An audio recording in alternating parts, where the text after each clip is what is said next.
ਸਤਿ ਸ਼੍ਰੀ ਅਕਾਲ। Punjabi radio USA ਸੁਣ ਰਹੇ ਹੋ ਤੁਸੀਂ। ਇਸ ਸਮੇਂ ਪ੍ਰੋਗਰਾਮ ਖਬਰ ਤੇ ਨਜ਼ਰ ਲੈ ਕੇ ਤੁਹਾਡੇ ਸਾਹਮਣੇ ਰੂਬਰੂ ਹੈ ਅਤੇ ਖਬਰ ਤੇ ਨਜ਼ਰ ਪ੍ਰੋਗਰਾਮ ਦੇ ਵਿੱਚ ਦੇਸ਼ ਵਿਦੇਸ਼ ਦੇ ਨਾਲ ਜੁੜੀਆਂ ਹੋਈਆਂ ਅਹਿਮ ਖਬਰਾਂ ਤੇ ਚਾਨਣਾ ਪਾਉਣ ਦੇ ਲਈ ਸਾਡੇ ਨਾਲ ਵਿਸ਼ੇਸ਼ ਤੌਰ ਤੇ ਮੌਜੂਦ ਰਹਿੰਦੇ ਨੇ ਮਿੰਟੂ ਗੁਰਸਰੀਆ ਜੀ। ਸੋ ਉਹਨਾਂ ਦਾ ਕਰਦੇ ਹਾਂ ਸਵਾਗਤ ਤੇ ਫਿਰ ਪਾਵਾਂਗੇ ਖਬਰਾਂ ਦੇ ਉੱਪਰ ਚਾਨਣਾ। ਸੋ ਮਿੰਟੂ ਜੀ, ਬਹੁਤ ਬਹੁਤ ਸਵਾਗਤ ਹੈ ਜੀ ਤੁਹਾਡਾ ਪ੍ਰੋਗਰਾਮ ਦੇ ਵਿੱਚ। ਜੀ ਸ਼ੁਕਰੀਆ ਸਾਰਿਆਂ ਨੂੰ, ਸਤਿ ਸ੍ਰੀ ਅਕਾਲ ਜੀ। ਜੀ ਸੋ ਮਿੰਟੂ ਜੀ, ਰੁੱਖ ਆਪਾਂ ਜੇ ਖਬਰਾਂ ਦਾ ਕਰੀਏ ਤਾਂ ਸਭ ਤੋਂ ਪਹਿਲਾਂ ਗੱਲ ਸੀਟਾਂ ਦੀ ਵੰਡ ਦੀ ਕਰ ਲੈਂਦੇ ਹਾਂ। ਸੀਟਾਂ ਦੀ ਵੰਡ ਨੂੰ ਲੈ ਕੇ ਆਪ ਕਾਂਗਰਸ ਵਿਚਾਲੇ ਬੈਠਕ ਖਤਮ ਹੋਈ ਹੈ ਜੀ। ਜੀ ਬਿਲਕੁਲ, ਇਹ ਜਿਹੜੀ ਬੈਠਕ ਹੈ ਇਹਨਾਂ ਦੀ ਖਤਮ ਹੋ ਗਈ ਆ। ਅੱਜ ਕਹਿ ਲਈਏ ਕਿ ਦੋ ਵੱਡੀਆਂ ਖਬਰਾਂ ਸੀ, ਇੱਕ ਤੇ ਬਿਲਕਿਸ ਬਾਨੋ ਵਾਲਾ ਜਿਹੜਾ ਮਾਮਲਾ ਤੇ ਦੂਸਰੀ ਇਹ ਸੀਟ ਸ਼ੇਅਰਿੰਗ ਵਾਲੀ। ਕਿ ਸੀਟ ਸ਼ੇਅਰਿੰਗ ਵਾਲਾ ਜਿਹੜਾ ਮਸਲਾ ਹੈ ਕਿ ਉਹ ਸ਼ਾਇਦ ਸੁਲਝ ਜਾਊਗਾ। ਅੱਛਾ, ਹੁਣ ਉਸ ਤੋਂ ਬਾਅਦ ਜਿਹੜੀ ਇਹਨਾਂ ਦੀ ਚਰਚਾ ਖਤਮ ਹੋਈ ਹੈ ਤਾਂ ਕੀ ਨਿਕਲ ਕੇ ਆਇਆ? ਮੁਕੁਲ ਵਾਸਨਿਕ ਜਿਹੜੇ ਇਹਨਾਂ ਦੇ ਮੈਂਬਰ ਪਾਰਲੀਮੈਂਟ ਆ ਕਾਂਗਰਸ ਦੇ, ਉਹਨਾਂ ਨੇ ਇਹ ਗੱਲ ਜਿਹੜੀ ਕਹੀ ਆ ਕਿ ਚੋਣ ਦੇ ਕਈ ਮੁੱਦਿਆਂ ਤੇ ਚਰਚਾ ਹੋਈ ਆ, ਅਸੀਂ ਅਗਾਊ ਚੋਣਾਂ ਲਈ ਕਈ ਮੁੱਦਿਆਂ ਤੇ ਬੈਠਕ ਕੀਤੀ ਆ, ਗੱਲਬਾਤ ਜਾਰੀ ਰਹੇਗੀ ਅਤੇ ਅਸੀਂ ਮੁੜ ਮਿਲਾਂਗੇ। ਮਤਲਬ ਸਾਫ਼ ਹੈ, ਸਪਸ਼ਟ ਆ ਕਿ ਇਸ ਮੀਟਿੰਗ ਦੇ ਵਿੱਚ ਸ਼ਾਇਦ ਇਹਨਾਂ ਦਾ ਨਿਬੇੜਾ ਨਹੀਂ ਹੋਇਆ, ਕਿਉਂਕਿ ਵੱਡਾ ਝੰਜਟ ਆਪਾਂ ਦੇਖਦੇ ਹੀ ਹਾਂ ਆਮ ਆਦਮੀ ਪਾਰਟੀ ਅਤੇ ਕਾਂਗਰਸ ਦਾ। ਉਹ ਕੁਝ ਸਟੇਟਾਂ ਜਿੱਦਾਂ ਲਾ ਲਓ ਕਿ ਦਿੱਲੀ ਤੇ ਪੰਜਾਬ ਨੂੰ ਲੈ ਕੇ ਵੀ ਆ। ਹੁਣ ਦਿੱਲੀ ਵਾਲਾ ਜਿਹੜਾ ਮਸਲਾ ਹੈ ਉਹ ਕੁਛ ਇਸ ਤਰ੍ਹਾਂ ਦਾ ਹੈ ਕਿ ਉੱਥੇ ਕਾਂਗਰਸ ਜਿਹੜੀ ਆ ਉਹ ਇਹਨਾਂ ਨੂੰ 2-3 ਸੀਟਾਂ ਛੱਡਣਾ ਚਾਹੁੰਦੀ ਆ। ਇਹ ਥੋੜਾ ਜਿਹਾ ਜ਼ਿਆਦਾ ਲੋਚਦੇ ਆ। ਮਤਲਬ ਦਿੱਲੀ ਦੇ ਵਿੱਚ ਵੀ ਇਹਨਾਂ ਦੀ ਗਰਾਰੀ ਫਸੀ ਹੋਈ ਆ ਆਮ ਆਦਮੀ ਪਾਰਟੀ ਦੇ ਨਾਲ। ਹਰਿਆਣੇ 'ਚ ਵੀ ਤੁਹਾਨੂੰ ਪਤਾ, ਹਰਿਆਣੇ 'ਚ ਪਸਾਰ ਕਰ ਰਹੀ ਆਮ ਆਦਮੀ ਪਾਰਟੀ। ਉਹਨਾਂ ਨੂੰ ਲੱਗਦਾ ਆ ਕਿ ਸਾਨੂੰ ਬਈ ਹਿੱਸੇਦਾਰੀ ਇੱਥੋਂ ਵੀ ਥੋੜੀ ਵਧੀਆ ਮਿਲਣੀ ਚਾਹੀਦੀ ਹੈ। ਪੰਜਾਬ 'ਚ ਤੇ ਪੰਗਾ ਹੈਗਾ ਹੀ ਹੈਗਾ, ਇਹਦੇ 'ਚ ਤੇ ਕੋਈ ਸ਼ੱਕ ਨਹੀਂ। ਵੈਸੇ ਪੰਜਾਬ ਦਾ ਤਾਂ ਕੋਈ ਏਡਾ ਇਹਨਾਂ ਨੂੰ ਚੱਕਰ ਵੀ ਹੈ ਨਹੀਂ ਗਾ। ਜੇ ਅੱਡ ਵੀ ਲੜ ਲੈਣਗੇ, ਅੱਡ ਘੋੜੇ ਭਜਾ ਵੀ ਲੈਣਗੇ ਤਾਂ ਉਹ ਅੱਜ ਵੀ ਜੇ 1 ਨੰਬਰ 2 ਨੰਬਰ ਦੀ ਟੱਕਰ ਆਪਾਂ ਦੇਖਦੇ ਹਾਂ ਤਾਂ ਉਹ ਇਹਨਾਂ ਦੇ ਦਰਮਿਆਨ ਹੀ ਆ। ਬਾਕੀ ਹੁਣ ਰਹੀ ਗੱਲ ਕਿ ਮਸਲਾ ਜਿਹੜਾ ਤੋੜ ਕਦੋਂ ਚੜੂਗਾ ਕਦੋਂ ਨਹੀਂ, ਤਾਂ ਇਹ ਲੱਗੇ ਤਾਂ ਹੋਏ ਆ ਕਿ ਜਿਹੜੀ ਰਾਹੁਲ ਗਾਂਧੀ ਦੀ ਯਾਤਰਾ ਨਿਕਲਣੀ ਆ 16 ਤੋਂ ਸ਼ਾਇਦ ਮੇਰੇ ਖਿਆਲ ਦੇ ਨਾਲ 16 ਜਨਵਰੀ ਤੋਂ ਹੀ ਆ ਹੈਗਾ, ਤਾਂ ਉਹਦੇ ਤੋਂ ਪਹਿਲਾਂ ਕੰਮ ਦਾ ਸਾਰਾ ਜਿਹੜਾ ਹੈ ਉਹ ਨਬੇੜਾ ਕਰ ਲਈਏ, ਖਾਸ ਤੌਰ ਤੇ ਸੀਟ ਸ਼ੇਅਰਿੰਗ ਵਾਲਾ। ਪਰ ਜਿਸ ਤਰ੍ਹਾਂ ਦੀ ਅੱਜ ਮੁਕੁਲ ਵਾਸਨਿਕ ਨੇ ਜਾਣਕਾਰੀ ਦਿੱਤੀ ਆ ਤਾਂ ਉਹਦੇ ਅਨੁਸਾਰ ਤੇ ਇਹੋ ਆ ਕਿ ਹਾਲੇ ਕੰਮ ਨਿਬੜਿਆ ਨਹੀਂ। 1-2 ਬੈਠਕਾਂ ਜਿਹੜੀਆਂ ਉਹ ਹੋਰ ਹੋਣਗੀਆਂ, ਫਿਰ ਉਸ ਤੋਂ ਬਾਅਦ ਜਾ ਕੇ ਕੋਈ ਗੱਲ ਜਿਹੜੀ ਆ ਕਿਸੇ ਟਿਕਾਣੇ ਲੱਗੇਗੀ। ਜੀ ਸੋ ਅੱਗੇ ਵਧਦੇ ਹਾਂ ਖਬਰਾਂ ਦੇ ਨਾਲ। ਮਿੰਟੂ ਜੀ, ਦੂਸਰੀ ਖਬਰ ਸੁਖਪਾਲ ਖਹਿਰਾ ਦੇ ਨਾਲ ਜੁੜੀ ਹੋਈ ਹੈ। ਸੁਖਪਾਲ ਖਹਿਰਾ ਦੀ ਜ਼ਿੰਮੇਵਾਰੀ ਸਰਕਾਰ ਲਵੇ, ਇਹ ਪ੍ਰਤਾਪ ਸਿੰਘ ਬਾਜਵਾ ਕਹਿ ਰਹੇ ਨੇ। ਦੇਖੋ, ਜਿਹੜਾ ਸੁਖਪਾਲ ਸਿੰਘ ਖਹਿਰਾ ਦਾ ਮਸਲਾ ਹੈ ਨਾ, ਸੁਖਪਾਲ ਸਿੰਘ ਖਹਿਰਾ ਦੇ ਮਾਮਲੇ 'ਚ ਆਪਾਂ ਦੇਖਦੇ ਹੀ ਪਏ ਹਾਂ ਕਿ ਜਿਸ ਤਰ੍ਹਾਂ ਸੁਖਪਾਲ ਸਿੰਘ ਖਹਿਰਾ ਨੂੰ ਬਹੁਤ ਸ਼ਿੱਦਤ ਦੇ ਨਾਲ ਹੈ, ਜਾਂ ਕਹਿ ਲਈਏ ਪੂਰਾ ਜ਼ੋਰ ਲਾ ਕੇ ਜੇਲ੍ਹ 'ਚ ਡੱਕਣ ਦਾ ਯਤਨ ਹੈ। ਤਾਂ ਮੈਂ ਅੱਗੇ ਵੀ ਕਿਹਾ ਸੀਗਾ ਕਿ ਮੇਰੀ ਤੇ ਇਹੋ ਹੀ ਇਹਦੇ 'ਚ ਕਿਤੇ ਨਾ ਕਿਤੇ ਕਹਿ ਲਓ ਕਿ ਰਾਏ ਆ ਕਿ ਇਸ ਮਾਮਲੇ ਦੇ ਵਿੱਚ ਜੇ ਵੇਖੀਏ ਤਾਂ CMO ਬਿਲਕੁਲ ਪੂਰੇ ਆਰਡਰ ਦੇ ਕੇ, ਹੁਕਮ ਦੇ ਕੇ ਕੰਮ ਕਰਵਾ ਰਿਹਾ। ਹੁਣ ਹੋ ਕੀ ਰਿਹਾ ਕਿ ਇਹਨਾਂ ਨੇ ਜਿਹੜੀ ਗੱਲ ਕਹੀ ਆ, ਆਪਾਂ ਉਹਦੇ ਤੇ ਵੀ ਆ ਜਾਂਦੇ ਹਾਂ। ਜੋ ਗੱਲ ਇਹ ਕਹਿ ਰਹੇ ਨੇ ਪ੍ਰਤਾਪ ਸਿੰਘ ਬਾਜਵਾ ਹੋਰੀ, ਇੱਕ ਟਵੀਟ ਕਰਦੇ ਆ, ਟਵੀਟ ਕਰਕੇ ਕਿਹਾ ਕਿ ਸੁਖਪਾਲ ਸਿੰਘ ਖਹਿਰਾ ਦੀ ਜ਼ਿੰਮੇਵਾਰੀ ਪੰਜਾਬ ਸਰਕਾਰ ਲਵੇ, ਕਿਉਂਕਿ ਉਹਨਾਂ ਨੂੰ ਜਿਸ ਜੇਲ੍ਹ 'ਚ ਭੇਜਿਆ ਗਿਆ ਉੱਥੇ ਪਹਿਲਾਂ ਤੋਂ ਹੀ ਅਰਸ਼ਦੀਪ ਲੰਡਾ ਜੇਲ੍ਹ ਦੇ ਵਿੱਚ ਬੰਦ ਹੈ, ਜਿਸ ਨੂੰ ਹਾਲ ਹੀ 'ਚ ਸਰਕਾਰ ਵੱਲੋਂ ਅੱਤਵਾਦੀ ਘੋਸ਼ਿਤ ਕੀਤਾ ਗਿਆ। ਪ੍ਰਤਾਪ ਸਿੰਘ ਬਾਜਵਾ ਵੱਲੋਂ ਕਿਹਾ ਗਿਆ ਕਿ ਸਰਕਾਰ ਵਿਧਾਇਕ ਅਤੇ ਉਹਨਾਂ ਦੇ ਪਰਿਵਾਰ ਦੀ ਜਾਨ ਨੂੰ ਸੁਰੱਖਿਅਤ ਕਰੇ। ਦੇਖੋ, ਇਹ ਪਤਾ ਨਹੀਂ ਹੁਣ ਕਿਹਦਾ ਜ਼ਿਕਰ ਕਰ ਰਹੇ ਆ, ਪਰ ਜਿਸ ਲੰਡਾ ਨੂੰ ਅੱਤਵਾਦੀ ਐਲਾਨਿਆ ਗਿਆ ਉਹ ਤੇ ਹਾਲ ਦੀ ਘੜੀ ਫਰਾਰ ਹੈ। ਮਤਲਬ ਕਿ ਉਹ ਤਾਂ ਪੁਲਿਸ ਦੀ ਗ੍ਰਿਫਤ 'ਚ ਨਹੀਂ ਹੈਗਾ। ਇਹ ਜਾਂ ਤਾਂ ਕੋਈ ਨਾਂ ਦੀ ਕਨਫਿਊਜ਼ਨ ਹੈ ਜਾਂ ਮੀਡੀਆ ਅਦਾਰਿਆਂ ਨੇ ਕੋਈ ਇੱਧਰ ਉੱਧਰ ਲਿਖ ਦਿੱਤਾ। ਖੈਰ, ਤਾਂ ਇਹਨਾਂ ਨੇ ਇਹ ਗੱਲ ਕਹੀ ਆ ਕਿ ਸਰਕਾਰ ਵਿਧਾਇਕ ਤੇ ਉਹਨਾਂ ਦੇ ਪਰਿਵਾਰ ਦੀ ਜਾਨ ਜਿਹੜੀ ਆ ਉਹਦੀ ਸੁਰੱਖਿਆ ਕਰੇ, ਤੇ ਜੇਕਰ ਸੁਖਪਾਲ ਸਿੰਘ ਖਹਿਰਾ ਦੇ ਪਰਿਵਾਰ ਨੂੰ ਕੋਈ ਨੁਕਸਾਨ ਹੁੰਦਾ ਤਾਂ ਉਹਦੀ ਜ਼ਿੰਮੇਵਾਰੀ ਮੁੱਖ ਮੰਤਰੀ ਅਤੇ DGP ਇਹਨਾਂ ਦੀ ਹੋਵੇਗੀ। ਅੱਛਾ, ਚਲੋ ਇਹ ਕੋਈ ਵੇਖਣਾ ਚਾਹੀਦਾ, ਕੋਈ ਐਸਾ ਮਾਮਲਾ ਹੈ ਤਾਂ ਇਹ ਸਰਕਾਰ ਦਾ ਫਰਜ਼ ਆ। ਕੋਈ ਵੀ ਉਹਨਾਂ ਦੀ ਹਿਰਾਸਤ ਦੇ ਵਿੱਚ ਆ ਜਾਂ ਹਿਰਾਸਤ ਦੇ ਵਿੱਚ ਜਿਹੜਾ ਬੰਦਾ ਉਹਦਾ ਪਰਿਵਾਰ ਆ ਪਿੱਛੇ, ਉਹਦੀ ਜਾਨ ਮਾਲ ਦੀ ਹਿਫਾਜ਼ਤ ਤੇ ਇਹਨਾਂ ਦਾ ਫਰਜ਼ ਆ। ਤੇ ਦੂਜੀ ਗੱਲ ਜਿਹੜੀ ਆ ਸੁਖਪਾਲ ਸਿੰਘ ਖਹਿਰਾ ਦੇ ਮਾਮਲੇ 'ਚ ਮੈਂ ਜਿਹੜੀ ਕਰ ਰਿਹਾ ਸੀਗਾ ਉਹਦੇ ਤੇ ਵਾਪਸ ਆ ਜਾਂਦੇ ਆ ਕਿ ਜੀ ਸੁਖਪਾਲ ਸਿੰਘ ਖਹਿਰਾ ਦੇ ਮਾਮਲੇ ਦੇ ਵਿੱਚ ਤੇ ਤੁਸੀਂ ਵੇਖੋ ਨਾ ਕਿ ਕੱਲ ਪੁਲਿਸ ਨੇ ਬੜਾ ਅਜੀਬੋ-ਗਰੀਬ ਕੰਮ ਕੀਤਾ ਕਿ ਰਿਕਾਰਡ ਹੀ ਨਹੀਂ ਲੈ ਕੇ ਆਏ ਅਦਾਲਤ ਦੇ ਵਿੱਚ। ਕਹਿੰਦੇ ਜੀ ਸਾਡੇ ਤੋਂ ਰਿਕਾਰਡ ਮਤਲਬ ਕਿ ਹਲੇ ਬਣਿਆ ਨਹੀਂਗਾ, ਬਾਅਦ 'ਚ ਲੈ ਕੇ ਆਵਾਂਗੇ। ਤਾਂ ਇਹਦਾ ਮਤਲਬ ਸਾਫ਼ ਹੈ ਕਿ ਹੁਣ ਅਦਾਲਤ ਦੇ ਵਿੱਚ ਜੇ ਜ਼ਮਾਨਤ ਦੀ ਸੁਣਵਾਈ ਹੋਣੀ ਹੈ ਤਾਂ ਉੱਥੇ ਰਿਕਾਰਡ ਆਉਣਾ ਪਹਿਲਾਂ, ਰਿਕਾਰਡ ਤੋਂ ਜੀ ਹੀ ਜਾ ਕੇ ਕੰਮ ਚੱਲੇਗਾ। ਤਾਂ ਰਿਕਾਰਡ ਲੇਟ ਕਰਨ ਦਾ ਵੀ ਕਿਤੇ ਨਾ ਕਿਤੇ ਮਕਸਦ ਇਹੋ ਜਾਪਦਾ ਹੈ ਕਿ ਵੱਧ ਤੋਂ ਵੱਧ ਖੱਜਲ ਕੀਤਾ ਜਾਵੇ, ਕਿਉਂਕਿ ਜੀ ਜਿੰਨਾ ਲੇਟ ਰਿਕਾਰਡ ਜਾਏਗਾ ਉਨਾ ਹੀ ਲੇਟ ਸੁਣਵਾਈ ਹੋਏਗੀ, ਫੈਸਲਾ ਆਏਗਾ, ਉਨੇ ਹੀ ਦਿਨ ਜਿਹੜੇ ਆ ਬੰਦਾ ਪਛੜਦਾ ਜਾਂਦਾ ਹੈ। ਤਾਂ ਲਿਹਾਜ਼ਾ ਸੁਖਪਾਲ ਸਿੰਘ ਖਹਿਰਾ ਦੇ ਮਾਮਲੇ ਦੇ ਵਿੱਚ ਸਪਸ਼ਟ ਹੈ ਕਿ ਸਰਕਾਰ ਦਾ ਪੂਰਾ ਜ਼ੋਰ ਲੱਗਾ ਹੋਇਆ ਕਿ ਸੁਖਪਾਲ ਸਿੰਘ ਖਹਿਰਾ ਨੂੰ ਛੇਤੀ ਕੀਤਿਆਂ ਆਜ਼ਾਦੀ ਨਹੀਂ ਦੇਣੀ। ਹੁਣ ਜੀ ਅੱਗੇ ਚੱਲ ਕੇ ਵੇਖੋ ਕੀ ਬਣਦਾ। ਪਰ ਜਿਹੜਾ ਦੂਸਰਾ ਮਾਮਲਾ ਦਰਜ ਹੋਇਆ ਉਹਦੇ ਵਿੱਚ ਸਾਫ਼ ਆ, ਸਪਸ਼ਟ ਆ ਕਿ ਜਿਸ ਤਰ੍ਹਾਂ ਉਹ ਬੀਬੀ ਦੇ ਬਿਆਨਾਤ ਨੇ ਕਿ ਕੋਈ ਦੋ ਨਕਾਬਪੋਸ਼ ਆਏ ਜੀ ਉਹਦੇ ਘਰੇ, ਉਹਨੂੰ ਧਮਕਾ ਗਏ। ਦੋ ਜੀ ਨਕਾਬਪੋਸ਼ ਦੇਖੋ ਗੱਲ ਇਹ ਹੈ ਕਿ ਸੁਖਪਾਲ ਸਿੰਘ ਖਹਿਰਾ ਦਾ ਰਿਮਾਂਡ ਵੀ ਇਹਨਾਂ ਨੇ ਲੈ ਲਿਆ ਕਿ ਉਹ ਦੋ ਨਕਾਬਪੋਸ਼ ਇਹਨਾਂ ਨੇ ਆਇਡੈਂਟੀਫਾਈ ਕਰ ਲਏ ਨੇ। ਜੀ ਇੱਕ ਵੱਡਾ ਪ੍ਰਸ਼ਨ ਹੈ ਕਿ ਰਿਮਾਂਡ ਦੇ ਵਿੱਚ ਸੁਖਪਾਲ ਸਿੰਘ ਖਹਿਰਾ ਨੇ ਜੇ ਕਥਿਤ ਤੌਰ ਤੇ ਕਿਸੇ ਨੂੰ ਭੇਜਿਆ ਜਾਂ ਕਿਸੇ ਨੂੰ ਕਿਹਾ ਕਿ ਜਾ ਕੇ ਉਹਨਾਂ ਨੂੰ ਦਬਕਾਓ ਗਵਾਹੀ ਵਾਸਤੇ, ਜੀ ਤਾਂ ਕੀ ਉਹ ਬੰਦੇ ਜਿਹੜੇ ਆ ਉਹ ਫੜੇ ਗਏ ਨੇ ਜਾਂ ਉਹ ਬੰਦੇ ਪਛਾਣੇ ਗਏ ਆ? ਇਹ ਬੜੀਆਂ ਵੱਡੀਆਂ ਗੱਲਾਂ ਨੇ ਫਿਰ ਕਿ ਜਿਸ ਤਰ੍ਹਾਂ ਉਸ ਬੀਬੀ ਦਾ ਬਿਆਨ ਆ ਕਿ ਮੈਨੂੰ ਉਸ ਤੋਂ ਬਾਅਦ ਟੈਲੀਫੋਨ ਵੀ ਆਇਆ। ਟੈਲੀਫੋਨ ਕੋਈ ਵੀ ਕਰ ਸਕਦਾ ਕਿਸੇ ਨੰਬਰ ਤੋਂ, ਜਾਂ ਤਾਂ ਪੂਰਾ ਰਿਕਾਰਡ ਜਿਹੜਾ ਉਹ ਪੇਸ਼ ਕੀਤਾ ਜਾਵੇ ਕਿ ਹਾਂ ਇਹ ਟੈਲੀਫੋਨ ਨੰਬਰ ਹੈ ਜਿਹੜਾ ਫਲਾਣਾ ਬੰਦਾ ਚਲਾਉਂਦਾ ਤੇ ਉਹਨੇ ਸੁਖਪਾਲ ਸਿੰਘ ਖਹਿਰਾ ਤੋਂ ਆਰਡਰ ਕੋਈ ਲਿਆ। ਤਾਂ ਇਹ ਆਪਣੇ ਆਪ ਦੇ ਵਿੱਚ ਇੱਕ ਮਾਮਲਾ ਜਿਹੜਾ ਹੈ ਨਾ ਬੜਾ ਸਪਸ਼ਟ ਆ, ਬੜਾ ਜੀ ਸਾਫ਼ ਆ। ਇਸ ਮਾਮਲੇ ਦੇ ਵਿੱਚ ਕਹਾਣੀ ਜਿਹੜੀ ਪੁਲਿਸ ਦੀ ਆ ਉਹ ਟਿਕਣੀ ਬਹੁਤ ਔਖੀ ਆ ਕੋਰਟ ਦੇ ਵਿੱਚ। ਬਾਕੀ ਹਾਂ ਖੱਜਲ ਖੁਆਰੀ ਮੈਂ ਜਿਵੇਂ ਤੁਹਾਨੂੰ ਕਿਹਾ ਕਿ ਇਹ ਸਰਕਾਰਾਂ ਦੇ ਹੱਥ ਹੁੰਦਾ ਹੈ, ਪੁਲਿਸ ਦੇ ਹੱਥ ਹੁੰਦਾ ਹੈ, ਬਹੁਤ ਕੁਝ ਇਹਨਾਂ ਦੇ ਕੋਲ ਅਧਿਕਾਰ ਖੇਤਰ 'ਚ ਰਹਿੰਦਾ ਹੈ। ਸੋ ਉਹ ਚੀਜ਼ਾਂ ਵਰਤ ਕੇ ਖੱਜਲ ਖੁਆਰੀ ਤੇ ਰੱਜ ਕੇ ਕੀਤੀ ਜਾ ਸਕਦੀ ਹੈ ਨਾ, ਇਹ ਤੇ ਸਾਫ਼ ਆ। ਜੀ ਸੋ ਵੇਖਦੇ ਆ ਹੁਣ ਬਣਦਾ ਕੀ ਆ। ਕਈ ਜਾਣਕਾਰ ਤਾਂ ਏਦਾਂ ਵੀ ਕਹਿੰਦੇ ਨੇ ਕਿ ਖਹਿਰਾ ਸਾਹਿਬ ਹੁਣ ਅੰਦਰ ਹੀ ਸ਼ਾਇਦ ਲੋਕ ਸਭਾ ਦੀਆਂ ਚੋਣਾਂ ਲੰਘਾਉਣ, ਉਹਨਾਂ ਨੂੰ ਲੰਬਾ ਅੰਦਰ ਰੱਖਣ ਦੀ ਤਿਆਰੀ ਕੀਤੀ ਜਾ ਰਹੀ। ਪਰ ਆਪਾਂ ਹੁਣ ਅੱਗੇ ਵਧਦੇ ਆ, ਹਾਲੇ ਤੱਕ ਤਾਂ ਕਿਆਫੇ ਹੀ ਨੇ। ਸੋ ਅਗਲੀ ਗੱਲ ਪੰਜਾਬ ਵਿਧਾਨ ਸਭਾ ਦੀ ਕਵਰੇਜ ਦੀ ਕਰਦੇ ਆ। ਇਹ ਕਵਰੇਜ ਦਾ ਮਾਮਲਾ ਹਾਈ ਕੋਰਟ 'ਚ ਪਹੁੰਚਿਆ। ਇਹ ਮਾਮਲਾ ਉਹੀ ਹੈ ਮਿੰਟੂ ਸਾਹਿਬ ਜਿਹੜਾ ਕਹਿੰਦੇ ਸੀ ਕਿ ਪ੍ਰਤਾਪ ਬਾਜਵਾ ਸਾਹਿਬ ਹੀ ਕਹਿੰਦੇ ਹੁੰਦੇ ਆ ਕਿ ਸਾਡੇ ਚਿਹਰੇ ਦਿਖਾਉਂਦੇ ਨੀ ਗੇ, ਸਾਨੂੰ ਦੂਰੋਂ ਦਿਖਾ ਦਿੰਦੇ ਆ। ਤੇ ਬਾਕੀ ਇਹਨਾਂ ਦਾ ਜੇ ਕੋਈ ਐਮਐਲਏ ਵੀ ਖੜਾ ਹੋ ਜਾਵੇ ਉਹਦੇ ਵੀ ਬਿਲਕੁਲ ਐਨ ਮੁੱਛਾਂ ਦੇ ਤਾ ਦਿੰਦੇ ਵੀ ਦਿਖਾਉਂਦੇ ਆ ਵੀ ਦੋ ਜੀ ਇਹ ਸਾਡਾ ਐਮਐਲਏ ਖੜਾ ਹੋ ਕੇ ਬੋਲ ਰਿਹਾ। ਇਹ ਮਾਮਲਾ ਕੀ ਹੈ ਜੀ ਜਿਹੜਾ ਹਾਈ ਕੋਰਟ 'ਚ ਪਹੁੰਚਿਆ? ਜੀ ਇਹੋ ਹੀ ਮਾਮਲਾ ਹੈ। ਪਰ ਜਦੋਂ ਆਏ ਸੀਗੇ ਅਖੀਰਲੀ ਵਾਰ ਆਮੋ ਸਾਹਮਣੇ, ਤਾਂ ਜੀ ਉਦੋਂ ਤੇ ਮਾਨ ਸਾਹਿਬ ਨੇ ਕਿਹਾ ਸੀ ਵੀ ਅੱਜ ਤੁਸੀਂ ਵੀ ਆਪਦੀ ਚੰਗੀ ਮਤਲਬ ਕਿ ਟੌਰ ਕੱਢ ਕੇ ਆਏ ਹੋ ਤੇ ਤੁਹਾਨੂੰ ਅੱਜ ਦਿਖਾਇਆ ਜਾ ਰਿਹਾ ਹੈ। ਸ਼ਾਲ ਦੀ ਮਤਲਬ ਕਿ ਤਾਰੀਫ ਕੀਤੀ ਸੀ।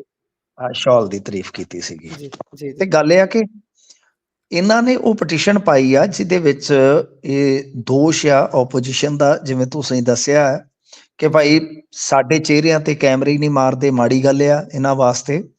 ਜੀ ਜੀ ਉਹ ਵੈਸੇ ਗੱਲ ਜਿਹੜੀ ਹੈ ਉਹ ਕਾਫੀ ਪੁਰਾਣੀ ਆ, ਮਤਲਬ ਕਿ ਕੋਈ ਨਵੀਂ ਪਟੀਸ਼ਨ ਨਹੀਂ ਹੈ ਕਿ ਅੱਜ ਹੀ ਗਈ ਆ। ਜੀ ਜੀ ਪਿਛਲੀ ਸੁਣਵਾਈ ਤੇ ਹੋਇਆ ਕੀ ਸੀਗਾ ਕਿ ਕੁਝ ਆਰਟੀਆਈ ਵਗੈਰਾ ਜਿਹੜੀ ਹੈ ਨਾ ਪਾ ਕੇ ਤੇ ਇਹਨਾਂ ਨੂੰ ਕਿਹਾ ਸੀਗਾ ਕਿ ਤੁਸੀਂ ਆਪਣਾ ਰਿਕਾਰਡ ਇਕੱਠਾ ਕਰਕੇ ਸਾਰਾ ਲੈ ਕੇ ਆਓ। ਤਾਂ ਜੀ ਉਸ ਤੋਂ ਬਾਅਦ ਹੁਣ ਜਦੋਂ ਅੱਜ ਸੁਣਵਾਈ ਹੋਈ ਆ ਤਾਂ ਇਸ ਸੁਣਵਾਈ ਤੇ ਹੁਣ ਪੰਜਾਬ ਸਰਕਾਰ ਤੋਂ ਜਵਾਬ ਤਲਬੀ ਕਰ ਲਈ ਗਈ ਹੈ। ਮਤਲਬ ਕਿ ਅਗਲੀ ਸੁਣਵਾਈ ਤੇ ਪੰਜਾਬ ਸਰਕਾਰ ਜਾ ਕੇ ਆਪਣਾ ਜਵਾਬ ਦੇਵੇਗੀ। ਪੰਜਾਬ ਸਰਕਾਰ ਉੱਥੇ ਹੁਣ ਕੀ ਜਵਾਬ ਦਿੰਦੀ ਹੈ ਪਤਾ ਨਹੀਂ ਹੈ। ਪਰ ਗੱਲ ਇਹ ਆ ਕਿ ਦੇਖੋ ਜੇ ਇਹਨਾਂ ਗੱਲਾਂ ਦੇ ਵਿੱਚ ਹੀ ਆਪਾਂ ਉਲਝਦੇ ਵੇਖ ਲਈਏ ਇਸ ਰਾਜਨੀਤੀ ਦੀ ਜੋ ਵੀ ਆਪਾਂ ਆਪਣੇ ਸਾਹਮਣੇ ਆ, ਜੋ ਵੀ ਖੇਡ ਹੈ ਕਿ ਇੱਕ ਦੂਜੇ ਨੂੰ ਆਹੀ ਠਿੱਬੀਆਂ ਮਾਰੀ ਜਾਂਦੇ ਨੇ। ਕਿਸੇ ਦੀ ਆਵਾਜ਼ ਕੱਟ ਦਿੱਤੀ, ਕਿਸੇ ਦੀ ਆਵਾਜ਼ ਦਬਾ ਦਿੱਤੀ, ਕਿਸੇ ਦੀ ਸ਼ਕਲ ਨਾ ਵਿਖਾਈ, ਕਿਸੇ ਨੂੰ ਟਾਈਮ ਵੱਧ ਦਿੱਤਾ। ਮਤਲਬ ਕਿ ਦੇਖੋ ਆਪੇ ਇਹ ਕਹਿੰਦੇ ਕਿ ਪਵਿੱਤਰ ਹਾਊਸ ਹੈ ਜੀ, ਪਵਿੱਤਰ ਸਦਨ ਹੈ। ਪਵਿੱਤਰ ਜੀ ਸਦਨ ਦੇ ਵਿੱਚ ਬੈਠੇ ਲੋਕਾਂ ਦੀ ਸੋਚ ਵੀ ਤੇ ਪਵਿੱਤਰ ਹੋਣੀ ਚਾਹੀਦੀ ਹੈ ਨਾ। ਇਹ ਜੀ ਇਕੱਲੀ ਆਮ ਆਦਮੀ ਪਾਰਟੀ ਦੀ ਸਰਕਾਰ ਦੀ ਗੱਲ ਨਹੀਂ। ਜਦੋਂ ਕਾਂਗਰਸੀ ਹੁੰਦੇ ਸੀ ਇਹ ਕਿਹੜਾ ਕਿਸੇ ਨੂੰ ਬੋਲਣ ਦਿੰਦੇ ਸਨ? ਤੁਹਾਨੂੰ ਪਤਾ ਨਾ ਬੈਂਸ ਹੋਰਾਂ ਨੂੰ ਕਿਵੇਂ ਧੂ ਕੇ ਬਾਹਰ ਸੁੱਟਦੇ ਹੁੰਦੇ ਸੀ। ਜੀ ਇਸ ਤੋਂ ਇਲਾਵਾ ਜੇ ਤੁਸੀਂ ਵੇਖੋਗੇ ਤਾਂ ਅਕਾਲੀਆਂ ਵੇਲੇ ਵੀ ਆਈ ਸੀ। ਮੇਰੇ ਕਹਿਣ ਦਾ ਮਤਲਬ ਇਹ ਆ ਕਿ ਇਸ ਨੂੰ ਸਮੁੱਚਤਾ ਦੇ ਦਾਇਰੇ 'ਚ ਰੱਖਦੇ ਆ, ਆਪਾਂ ਕਹਿ ਸਕਦੇ ਆ ਕਿ ਤੁਹਾਡੀ ਸੋਚ ਵਧੀਆ ਹੋਣੀ ਚਾਹੀਦੀ ਆ। ਇਹ ਚੀਜ਼ਾਂ ਜੀ ਤੋਂ ਤੇ ਪਾਰ ਪਾਇਆ ਜਾ ਸਕਦਾ। ਜਿਹੜਾ ਬੰਦਾ ਹਾਊਸ ਦੇ ਵਿੱਚ ਆ, ਹਾਊਸ ਮੈਂਬਰ ਆ, ਜਦੋਂ ਉਹਦੀ ਬੋਲਣ ਦੀ ਵਾਰੀ ਆ ਗਈ ਤਾਂ ਯਾਰ ਉਹਨੂੰ ਵਿਖਾਓ, ਕਿਉਂ ਨਹੀਂ? ਪਰ ਗੱਲ ਇਹ ਆ ਕਿ ਜੇ ਮੰਨ ਲਓ ਸਰਕਾਰ ਦੇ ਉਲਟ ਕੋਈ ਉੱਥੇ ਆਪਣੀ ਸਪੀਚ ਦੇ ਵਿੱਚ ਗੱਲ ਕਹਿੰਦਾ ਪਿਆ, ਉਹਨੂੰ ਉਹਦਾ ਧਿਆਨ ਹਟਾ ਦੇਣਾ, ਜਾਂ ਲਾਈਵ ਕਈ ਵਾਰ ਤੁਸੀਂ ਦੇਖਿਆ ਹੋਣਾ ਕੈਪਟਨ ਅਮਰਿੰਦਰ ਸਿੰਘ ਵੇਲੇ ਏਦਾਂ ਹੁੰਦਾ ਸੀਗਾ ਕਿ ਉਹ ਕੈਪਟਨ ਅਮਰਿੰਦਰ ਸਿੰਘ ਜਦੋਂ ਬੋਲਦੇ ਸੀ ਤੇ ਯਕਦਮ ਲਾਈਵ ਹੋ ਜਾਂਦਾ ਹੁੰਦਾ ਸੀਗਾ, ਜਦੋਂ ਕੋਈ ਜੀ ਓਪੋਜੀਸ਼ਨ ਵਾਲਾ ਬੋਲਣ ਲੱਗਿਆ ਤੇ ਉਹ ਕੱਟ ਦਿੰਦੇ ਹੁੰਦੇ ਸਨ। ਤਾਂ ਇਹ ਚੀਜ਼ ਆ ਕਿ ਤੁਸੀਂ ਇਹ ਛੋਟੀਆਂ ਛੋਟੀਆਂ ਹੇਰਾ ਫੇਰੀਆਂ ਤੋਂ ਬਾਹਰ ਆਓ, ਇਹਨਾਂ ਤੋਂ ਪਾਰ ਪਾਓ, ਵਧੀਆ ਗੱਲ ਉੱਥੇ ਰੱਖੋ, ਵਧੀਆ ਢੰਗ ਨਾਲ, ਸਗੋਂ ਪੂਰੇ ਦਾ ਪੂਰਾ ਲਾਈਵ ਵਿਖਾਓ ਉੱਥੇ ਕਿਹੜਾ ਕੋਈ ਖੇਖਣ ਕਰਦਾ, ਕਿਹੜਾ ਕੋਈ ਬੰਦਾ ਉੱਥੇ ਨਿਯਮ ਤੋੜਦਾ, ਉਹ ਸਾਰੀਆਂ ਚੀਜ਼ਾਂ ਲੋਕਾਂ ਦੇ ਵਿੱਚ ਲੈ ਕੇ ਜਾਓ। ਲੋਕ ਆਪੇ ਵੇਖਣ ਕਿ ਕਿਹੜਾ ਬੰਦਾ ਬਦਸਲੂਕੀ ਕਰਦਾ, ਕਿਹਦਾ ਵਤੀਰਾ ਕਿਹੋ ਜਿਹਾ, ਕਿਹਦਾ ਵਤੀਰਾ ਕਿਸ ਤਰ੍ਹਾਂ ਦਾ ਹੈ। ਇਹ ਆ ਕਿ ਇਹਨਾਂ ਚੀਜ਼ਾਂ ਤੋਂ ਤਾਂ ਆਪਣੇ ਆਪ ਹੀ ਛੁਟਕਾਰਾ ਪਾਇਆ ਜਾ ਸਕਦਾ ਹੈ, ਜਿਹੜੀਆਂ ਸਮੱਸਿਆਵਾਂ ਹੈਗੀਆਂ। ਪਰ ਇਹਦੇ ਵਾਸਤੇ ਹੁਣ ਜੇ ਕੋਰਟ 'ਚ ਜਾਣਾ ਪੈਂਦਾ, ਹਾਈ ਕੋਰਟ 'ਚ ਜਾਣਾ ਪੈਂਦਾ, ਤਾਂ ਤੁਸੀਂ ਵੇਖ ਲਵੋ ਕਿ ਕਿੰਨੀ ਰਾਜਨੀਤੀ ਸਾਡੀ ਨਿੱਘਰ ਗਈ ਆ ਕਿ ਹੁਣ ਇਹ ਮਾਮਲੇ ਤੇ ਤੁਸੀਂ ਅੰਦਾਜ਼ਾ ਲਾ ਲਓ ਕਿ ਇਸ ਮਾਮਲੇ ਤੇ ਜਾ ਕੇ ਸੁਣਵਾਈ ਹੋ ਰਹੀ ਆ, ਇਹ ਜੀ ਸਾਨੂੰ ਵਿਖਾਉਂਦੇ ਨਹੀਂ ਹੈ। ਇਹਦਾ ਜੀ ਜੀ ਮਤਲਬ ਇਹੋ ਆ ਕਿ ਇਹਨਾਂ ਨੇ ਦੂਜੇ ਬੰਦੇ ਨੂੰ ਕੀ ਮਤਲਬ ਬੋਲਣ ਦੀ ਆਜ਼ਾਦੀ ਦੇਣੀ ਆ? ਇਹ ਤੇ ਆਪ ਹੀ ਇੱਕ ਦੂਜੇ ਨੂੰ ਬੋਲਣ ਦੀ ਆਜ਼ਾਦੀ ਨਹੀਂ ਦੇ ਰਿਹਾ। ਜੀ ਜੀ ਜੀ ਵੱਡੀ ਗੱਲ ਹੈ। ਤੁਹਾਡੀ ਗੱਲ ਦੇ ਵਿੱਚ ਦਮ ਹੈ ਕਿ ਆਪਣੇ ਆਪ ਨੂੰ ਅੱਗੇ ਰੱਖਣ ਲਈ ਜਾਂ ਫਿਰ ਆਪਣੀਆਂ ਗੱਲਾਂ ਨੂੰ ਤਰਜੀਹ ਦੇਣ ਲਈ ਇਸ ਤਰੀਕੇ ਦੇ ਨਾਲ ਹਾਈ ਕੋਰਟ ਤੱਕ ਪਹੁੰਚ ਜਾਂਦੇ ਨੇ। ਹਾਈ ਕੋਰਟ ਨੂੰ ਹੋਰ ਥੋੜੇ ਕੰਮ ਨੇ, ਹੋਰ ਪੰਜਾਬ ਦੇ ਵਿੱਚ ਥੋੜੇ ਮਸਲੇ ਨੇ ਜਾਂ ਦੇਸ਼ ਦੇ ਵਿੱਚ। ਪਰ ਅੱਗੇ ਚੱਲੀਏ, ਆਪਾਂ ਗੱਲ ਕਰਦੇ ਹਾਂ ਪੰਜਾਬ ਸਰਕਾਰ ਦੇ ਵੱਡੇ ਫੈਸਲੇ ਦੀ, ਜਿਹੜਾ ਸਰਦੀ ਨੂੰ ਵੇਖਦਿਆਂ ਹੋਇਆ ਸਰਕਾਰ ਨੇ ਲਿਆ ਹੈ। ਕਿਹੜਾ ਹੈ ਜੀ ਉਹ ਵੱਡਾ ਫੈਸਲਾ? ਦੇਖੋ, ਪੰਜਾਬ ਸਰਕਾਰ ਨੇ ਜਿਹੜਾ ਫੈਸਲਾ ਲਿਆ ਉਹ ਇਹੀ ਹੈ ਕਿ ਜਿਹੜੇ ਜਵਾਕ ਆ ਉਹਨਾਂ ਨੂੰ ਤੇ ਛੁੱਟੀਆਂ ਕਰ ਦਿੱਤੀਆਂ ਗਈਆਂ ਨੇ। ਇਸ ਤੋਂ ਇਲਾਵਾ ਜੀ ਜਿਹੜੇ ਮਾਸਟਰ ਅਧਿਆਪਕ ਆ ਕਿ ਉਹਨਾਂ ਨੂੰ ਵੀ ਇਹਨਾਂ ਨੇ ਹੁਣ ਕਿਹਾ ਕਿ ਤੁਸੀਂ ਸਕੂਲ 'ਚ ਨਹੀਂ ਆਉਣਾ। ਵੇਖੋ, ਬੜਾ ਇੱਕ ਬੁਨਿਆਦੀ ਜਿਹਾ ਸਵਾਲ ਹੈ ਜਾਂ ਬੁਨਿਆਦੀ ਜਿਹਾ ਨੁਕਤਾ ਹੈ ਨਾ, ਕਿ ਜੀ ਕੋਈ ਵੀ ਅਧਿਆਪਕ ਆ, ਹੁਣ ਉਹਦੇ ਵਾਸਤੇ ਸਕੂਲ ਲੱਗਾ, ਜੀ ਬੱਚਿਆਂ ਨੂੰ ਤੁਸੀਂ ਆਫ ਕਰ ਦਿੱਤਾ ਹੈ। ਪਰ ਕੀ ਜੀ ਅਧਿਆਪਕ ਬੰਦਾ ਨਹੀਂ? ਅਧਿਆਪਕ ਨੂੰ ਠੰਡ ਨਹੀਂ ਲੱਗਦੀ? ਕਿਉਂਕਿ ਵੇਖੋ, ਇੱਕ ਚੀਜ਼ ਹੋਰ ਬੜੀ ਮੈਨੂੰ ਤੇ ਇਹਨਾਂ ਦੀ ਜਿਹੜੀ ਹੈ ਨਾ ਉਹ ਤਰਕਹੀਣ ਲੱਗੀ ਆ। ਜਿਵੇਂ ਸਿੱਖਿਆ ਮੰਤਰੀ ਸਾਹਿਬ ਅੱਜ ਕਹਿ ਰਹੇ ਕਿ ਸਰਦੀ ਬਹੁਤ ਵੱਧ ਗਈ ਆ ਤੇ ਅਧਿਆਪਕਾਂ ਨੂੰ ਵੀ ਆਫ ਆ, ਡੀਓ ਜਾ ਕੇ ਚੈੱਕ ਕਰਨਗੇ ਕਿ ਕਿਸੇ ਅਧਿਆਪਕ ਨੂੰ ਸਕੂਲ 'ਚ ਬੁਲਾਇਆ ਤੇ ਨਹੀਂ ਜਾ ਰਿਹਾ। ਚਲੋ ਗੁੱਡ ਹੈ, ਵਧੀਆ ਗੱਲ ਹੈ। ਪਰੰਤੂ ਇੱਕ ਚੀਜ਼ ਗੁਰਪ੍ਰੀਤ ਜੀ ਨੋਟ ਕਰੋ ਕਿ 1 ਤਰੀਕ ਤੱਕ ਛੁੱਟੀਆਂ ਸਨ, ਸਕੂਲ ਲੱਗਣੇ ਸੀ। ਜੀ 28 ਨੂੰ ਪੰਜਾਬ ਦੇ ਵਿੱਚ ਪੂਰੀ, ਜਿਵੇਂ ਆਪਾਂ ਨੇ ਨਾ, ਲੋਹੜੇ ਦੀ ਠੰਡ ਪੈਣ ਲੱਗ ਪਈ। ਜੀ 27 28 ਤੋਂ ਬਾਅਦ ਸਾਡੇ ਇੱਧਰ ਅੱਜ ਤੱਕ ਸੂਰਜ ਨਹੀਂ ਚੜਿਆ। ਜੀ ਤਰੀਕ 9 ਹੋ ਗਈ ਆ ਲਗਭਗ। ਜੀ ਤਾਂ ਮਤਲਬ ਇਹ ਆ ਕਿ ਕੜਾਕੇ ਦੀ ਠੰਡ ਜਿਹਨੂੰ ਆਪਾਂ ਆਨੇ ਆ, ਪੂਰੀ ਸਿਖਰ ਦੀ ਠੰਡ ਜਿਹੜੀ ਸੀ ਉਹ ਪਹਿਲਾਂ ਹੀ ਪੈਣ ਲੱਗ ਪਈ ਸੀ।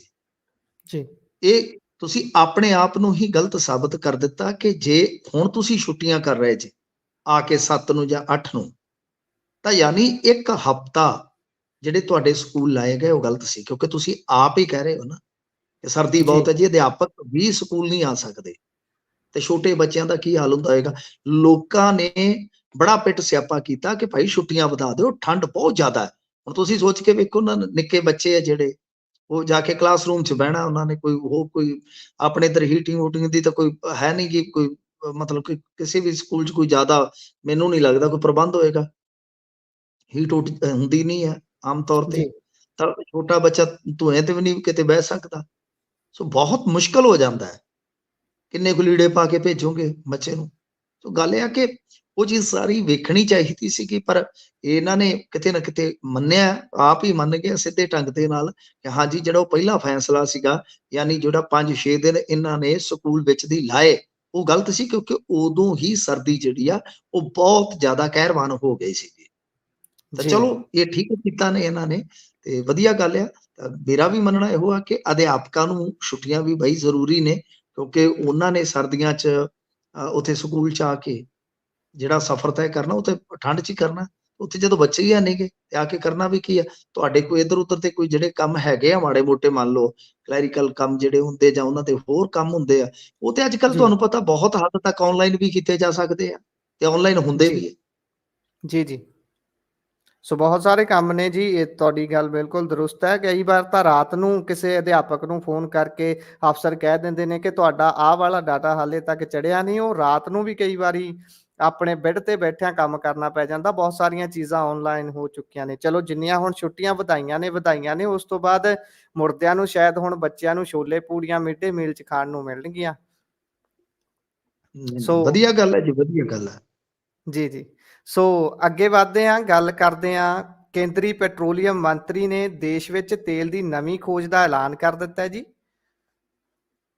ਹਾਂਜੀ, ਦੇਖੋ, ਇਹ ਪੈਟਰੋਲੀਅਮ ਮੰਤਰੀ ਨੇ ਹਰਦੀਪ ਸਿੰਘ ਪੁਰੀ, ਇਹਨਾਂ ਨੇ ਜਿਹੜੀ ਨਵੀਂ ਖੋਜ ਦਾ ਐਲਾਨ ਕੀਤਾ, ਇਹਨਾਂ ਨੇ ਕਿਹਾ ਕਿ ਕਾਕੀਨਾਡਾ ਦੇ ਤੱਟ ਤੇ ਯਾਨੀ ਉੱਥੋਂ 30 ਕੁ ਕਿਲੋਮੀਟਰ ਦੂਰ ਕ੍ਰਿਸ਼ਨਾ ਗੋਦਾਵਰੀ ਬੇਸਨ ਹੈ ਜਿੱਥੇ, ਉੱਥੇ ਜੀ, ਤੇਲ ਕੱਢਿਆ ਗਿਆ ਸੀਗਾ ਤੇ ਇਹ ਕੰਮ ਜਿਹੜਾ 16-17 ਚ ਸ਼ੁਰੂ ਹੋਇਆ ਸੀ, ਫਿਰ ਕੋਵਿਡ ਦੇ ਕਰਕੇ ਦੇਰੀ ਹੋਈ।